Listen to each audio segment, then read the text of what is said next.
Hello, I'm FBX and this is QnA Saturday, the weekly series I run on my channel where I answer your questions that have been asked over the past week or so across the last week's QnA Saturday video. This is a fun once-a-week opportunity for me to interact with you, the subscribers, and have a back and forth about the big things that have been on your mind or on your soul or on anything that you might consider that you want me to answer. So today, I'm going to be answering your questions about, life, the universe, and Minecraft updates, as always, but to make things a little bit different, I figured, I always want to do this, I always want to answer every single question badly, why not dedicate a whole video to that, and that's why today we're going to be doing QnA Saturday, except I'm answering every single question sarcastically. So I hope you all do enjoy it. You can like it if you do like it, because it helps out the channel a lot and lets know you do like sarcastic QnA Saturday. But with that said, let's get straight into the first question, which comes in from Exotic Boom YT, who says, QnA, is this channel awesome?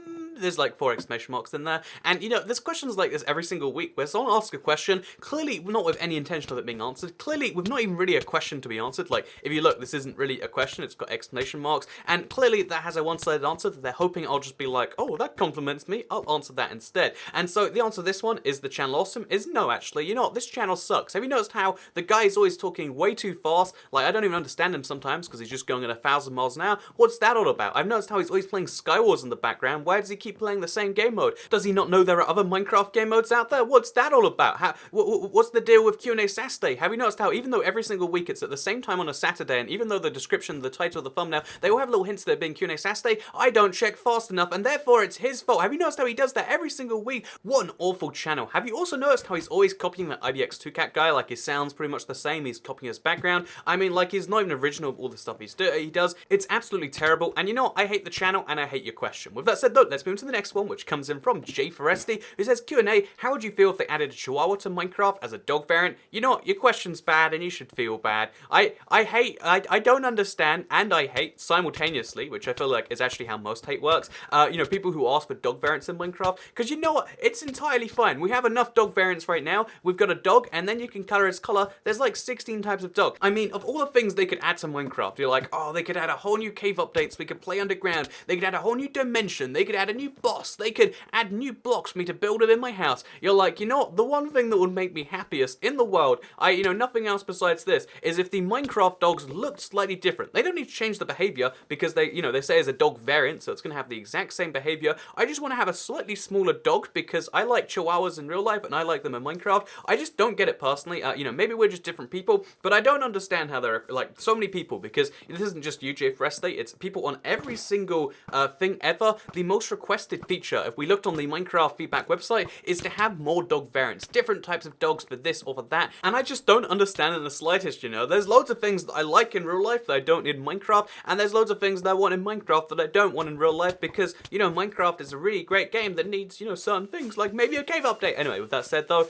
hashtag make Minecraft 1.14 a cave update. But with that said, let's move into the third question, shall we? Because this one comes in from Aaron Thomas, who says, don't judge anything by its size. It was one of the most upvoted comments, and it's a really common piece of advice. But I hate common pieces of advice, I hate sayings, I hate all these sorts of things, and let me dive into why this is a terrible comment and a terrible piece of advice for the world. Because, this is don't judge anything by its size. I think the actual quote should be, don't judge everything by only its size. And you know why I'm saying that? Because you judge everything by its size on a daily basis. If I was to sell you a hot dog, you'd be like, okay, I'll pay you $1 for that. And then if I bring out a mini hot dog that's the size of my fingernail, you'll be like, that's too small. And I'll be like, don't judge it by its size. And you're like, no, but it's too small. And it's like, that is its size, you cannot judge it. And it's like, oh, fair enough then, I guess. If you were going to spend 300,000 or whatever a house costs where you live on a house, and then someone delivers a scale replica, but it's for dolls, you wouldn't be like, oh, that's the house. I mean, let's not judge by the size. Let's focus on every other attribute because it's really nicely made. Look at those A pillars and the B pillars. It's looking like a really great house. No, you say this is terrible. If you see a Minecraft build that is the size of like 100,000 million blocks or whatever versus one that is 1 block, and you're like, oh, don't judge it by its size, that's a thing. And even in this exact same thing, you know what? The only thing that makes a Chihuahua different to a regular dog is it'd be smaller. The only thing that makes a half slab different, like to a regular slab, is that it is smaller. Size is literally how we judge everything. First of all, it shouldn't be the only way you judge things, and some things,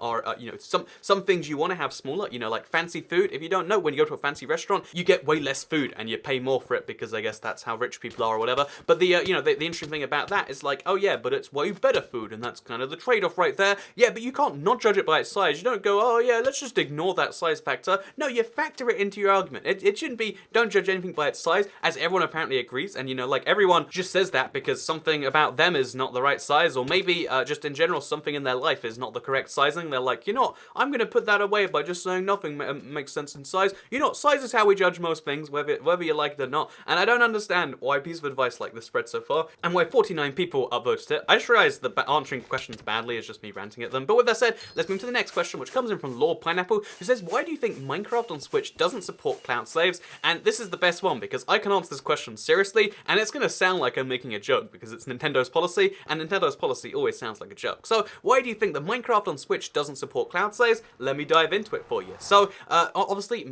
know, Nintendo Switch has cloud saves for certain games. They don't have cloud saves for some other certain games. It's if you pay for the membership, by the way, which costs $19.99 a year, and you can't play online without that membership. So if you want cloud saves, which is a really great thing, why can't you have them in some games? And the official Nintendo response, which I do not believe is a real response, but it genuinely is the Nintendo line, is because they do not want you to cheat in online games by using your cloud saves. Their system somehow will allow you to cheat, and say if you, the example is if you lose your ranking online, you can then revert your cloud save and go back to your higher ranking, because that stuff would be saved to the cloud. Nintendo's save system is so archaic in some way that they intend to link all of your online data to it, and because of that, there is no cloud saves for any game with a significant online component. So I guess literally just the idea of being able to play like on Minecraft servers and maybe getting ranks for that, or being able to have a Minecraft realm, all that sort of stuff, they've decided, you know what, we don't want to have cloud saves because of that. Or maybe it's because of the Xbox Live integration, I don't know for sure, but it's ridiculous. Nintendo is trying to sell a service like it's a real online service, and they're basically just gating stuff behind a wall and saying, oh, this cloud saves. But one of the most played games on Switch, I would say on an ongoing basis, does not support this main feature. And yeah, on Nintendo Switch, you now have to pay to play any online services on the Switch,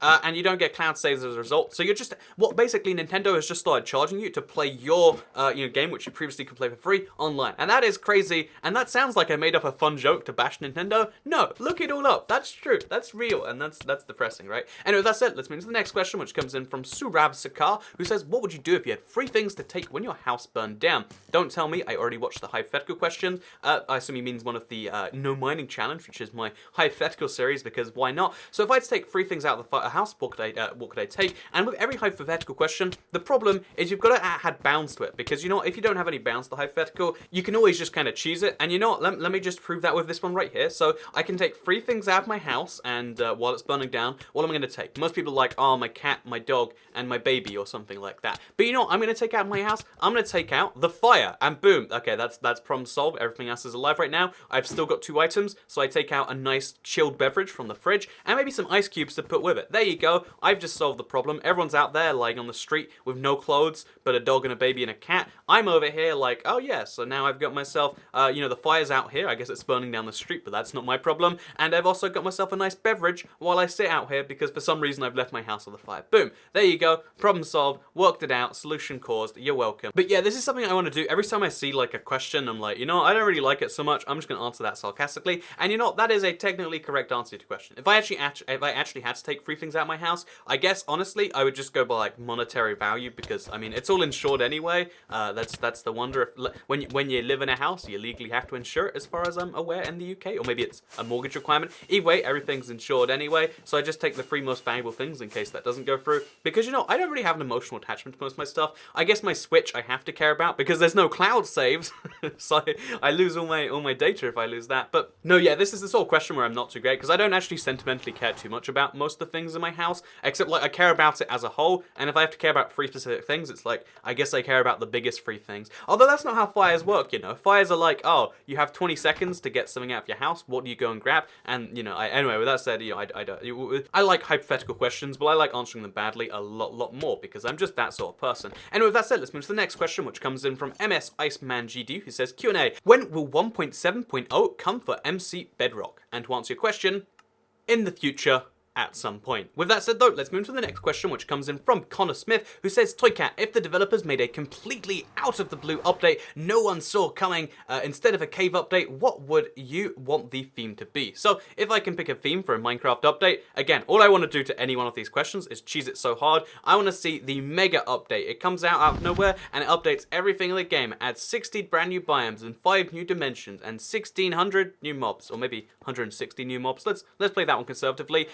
You know, I would just like to see the content update where it's filled with things, because the current limitation in Minecraft is how much content they can add and have it be good. If we're in a hypothetical universe, I'll just have as much content as I like. So if we have to bound it into something realistic, then I'm going to choose your question again and say, instead of a cave update, how about an underground update? And if I have to answer realistically and also not choose your question, then I'd say, you know, I guess I'd really like to see an update for something like the jungle biome or the savannah biome. I think we really need to see those biomes feel a lot more like a jungle or a savannah, and yeah, I'd be totally down for an update for one of those. Maybe right now I'm hinting that you should vote for something at Minecraft on Earth. I don't know if I'm doing that. You can maybe tell me. But with that said, let's move to the next question, which comes in from Sarah Steedley, who says, my boyfriend is 5'10" and I'm 5'6", because this is how foot is written, by the way. I hate that. You use apostrophes to write foot. Again, I use foot to measure myself, but I hate the system. It's awful. I don't think that it's a big deal. Granted, I'm 25 and he's 26, so we're actually adults, lol. It seems like younger women are the ones who act like they can only date guys over 6 foot, even though they're only 5'3" or shorter. I really don't understand that. How does height affect your relationship? And you know,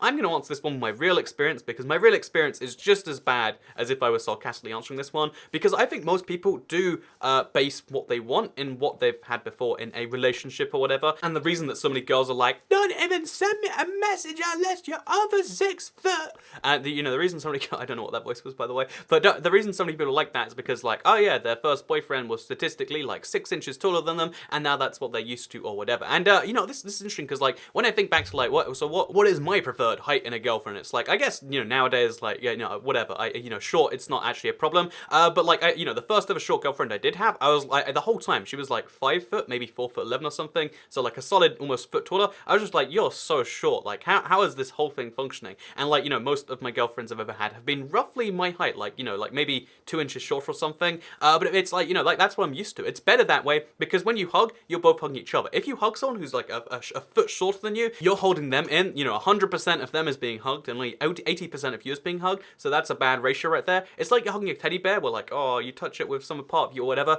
And then also, like, if you want to kiss, you have to like crouch down, and you know, that's not good for your back or whatever. So like I think what it is everyone just kind of like has a preference for something vaguely like what they've had before, but with some changes. And that is why so many people are just like, I like guys 6 foot, and why so many guys are like, oh, you're not 6 foot, you're not tall, and I only date girls who are short, because otherwise you're freakishly tall, and it upsets me. So yeah, I think that's the actual response to your question. And like I said, my actual thing here is terrible. I think honestly, the height difference should be something you acknowledge really early and just be like, okay, so I guess this means that when I wear high heels, I'll be taller than you. Do you want that? No, okay, so it's sorted. Or like, oh, so isn't it funny, you're short? Yeah, it is. Okay, we don't have to mention that all the time, because you know, I realize based on the slowly increasingly annoyed looks my girlfriend would give me when she was super short, that maybe you shouldn't do that. And it only hit me like later on, like a year down the line, and I was like, probably isn't a good idea to continuously laugh at your girlfriend's height. But you know what, that's just me. Maybe your mileage may vary. Maybe that's how most people find their favorites. I don't know for sure. But with that said, let's move to the next question, which comes in from Kat, who says, what happened with your eye? From one of your latest tweets.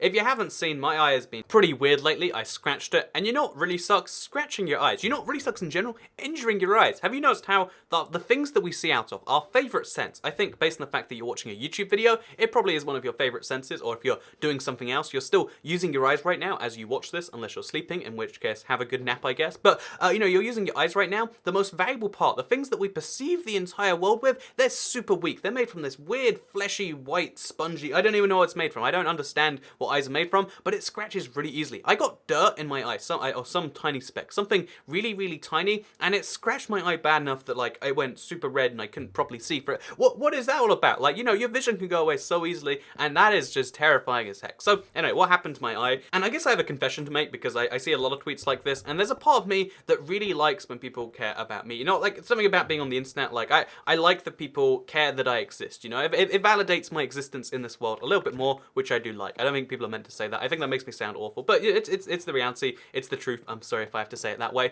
But like, you know, like I like that people care about my existence, but it's also like, you know, this is the thing that most people found most interesting that I did this last week. Like, you know, like a lot of things have happened, been doing a lot of things with my life, as I hopefully always always try to do, making some fun videos. But the question and concern I think I've had most is like, oh, so what's happened with your eye? And I think I've publicly said, or maybe that's why I haven't, but like, you know, whenever like there's some information out there, people will ask it again rather than finding what's already out there. And there's something about that. I don't even know why it is, but it's like, man, there's like so much stuff, and you could look through it. If you wanted to really show you'd care, you'd look through and you'd find for yourself. But anyway, there you go. That's the awful response that always comes straight from my head. My eye's fine, by the way, in case you actually are curious. Now it's like it hurts the tiniest bit, but like it doesn't look like it's bad, and I can go back to doing facecam videos in a couple of days because I can't record any facecam videos while I'm wearing glasses. Partly because I don't like my glasses. I don't like how I look with glasses. Like I'm not a glasses person. It doesn't suit me in my head at least. And two, because the light just reflects off it, and you just see me looking like I've got sunglasses on, even with regular. It looks terrible. Is my long story short. So yeah, there you go. There's way too many words to answer your question because it's terrible Q&A Saturday. But let's move into the next one, which comes in from that one guy from that one time. Nice name, by the way.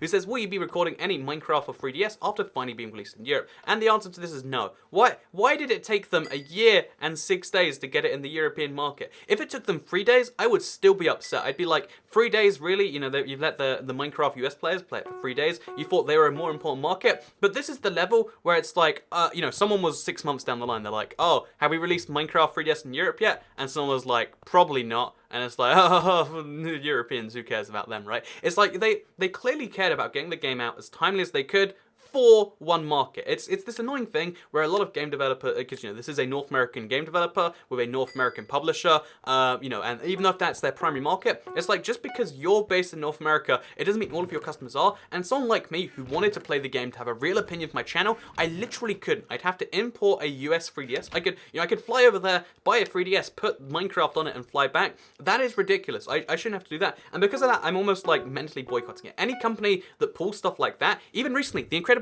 2, it launched super late in Europe, and it's like, no, not watching your movie now. I'm gonna wait until it's free, or I'm gonna pirate it because screw you. You don't get to say, oh, you get it a month later because we're not feeling like releasing it there. No, the world is like one place, especially when we're talking about digital goods. If it's something like, oh yeah, if there's a brand new car out and you've got to make it for, you know, America first, and they drive on a different side of the road, so you got to make new different cars, you know, whatever. I guess I might understand that. I don't think cars actually do release different places worldwide, despite being physically different products shipping in different places. No product realistically does that unless they're just a bad product, and therefore I don't believe in anything like that. Even Minecraft, they release it a year and 6 days late, which means that, you know, in case you're curious, when you buy a game that's a year old, you usually get a discount because, you know, the game's gone down in price since then, or you can get a pre-owned copy for like, you know, half the price. That's not true. They want me to pay full price, and no, that's not happening. I'm sorry. No. With that said though, let's move into the final question, which comes in from James Hainsworth, who says notifications can get hectic. Maybe YouTube is trying to help, because last week we said how a lot of people don't receive notifications for channels that they've turned notifications on, even if they turned it on set to all notifications. And his idea is like, oh, but notifications, there's a lot of them, and maybe YouTube's trying to help. And here's the thing about that. Even if YouTube could 100% predict if you were going to care about notification before they sent it, which they can't, by the way, but let's say even then they could 100% predict, why would they even have the option for users to control their own notifications? If notifications can get hectic and YouTube's trying to help by just not sending them out, why let you have a notification button? If they think that there is such thing as too many notifications, why let you turn on notifications to so many channels? It's not that. What it realistically comes down to is YouTube is just deciding when and when not. Your decision matters. Like, you know, when subscribing to a channel meant you'd see every single video, YouTube changed that and decided, no, you'll see the videos we think you need to see. And now it's like, oh yeah, if you want to see every single video, no, just because you've told us to notify you, we don't have to do that. And yeah, I think it's the same sort of thing where, like, even if they could 100% predict, that would be weird. There'd be a big question about whether it's okay to trust a company to decide for you, but they can't decide 100%. So many people, like on like most videos of any big channel, you'll notice how like, oh yeah, people are like, well, I didn't get the notification for this. I wanted to see this video. Why didn't I? And it's because YouTube decided that you don't want to see it or whatever.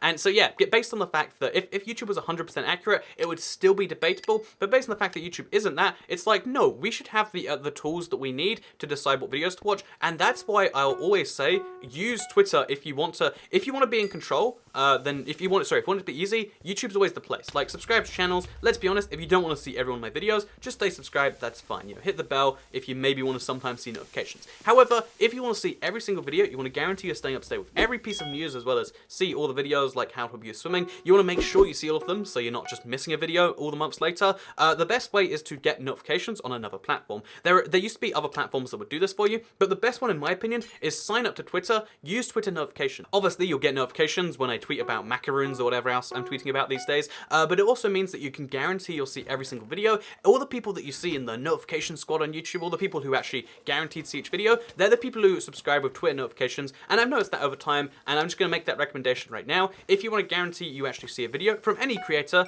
that has, because most YouTubers have auto posts from their videos to Twitter, that's the only way to guarantee notifications, because at some point notifications are going to turn from like a sometimes thing to like a maybe sometimes thing to like a, oh, now we're going to notify you about your homepage. Because like I said last week, YouTube doesn't want there to be an established bias for creators, and I kind of get that. I still think like, oh yeah, it's kind of cool that like, just because you're already big, they don't want to give you any advantages over channels that don't already exist. But I mean, it doesn't seem to be working if it does, and it's also meaning that like, it's taking the choice away from you. If you want to see a video from a YouTuber that again already is established, YouTube makes that a bit harder, which is a problem when you just want to watch a video that you want to watch. Anyway, that's my take on things. Maybe I'm wrong. Maybe you think I'm wrong. You know, I've said a lot of things today, and maybe you think I'm wrong about all of it. If you did, please do like this. Let me know, because it helps out the channel a lot. Let's know you do like QnA Saturday. Let me know what you thought about wrong QnA Saturday, because I don't think I'll be doing this for a while. But it's just like sometimes I read questions. I'm like, you know, I want to answer all of these badly, and this is the result of that. So leave a comment down below if you want to have me answer a question seriously for next week's Q&A. And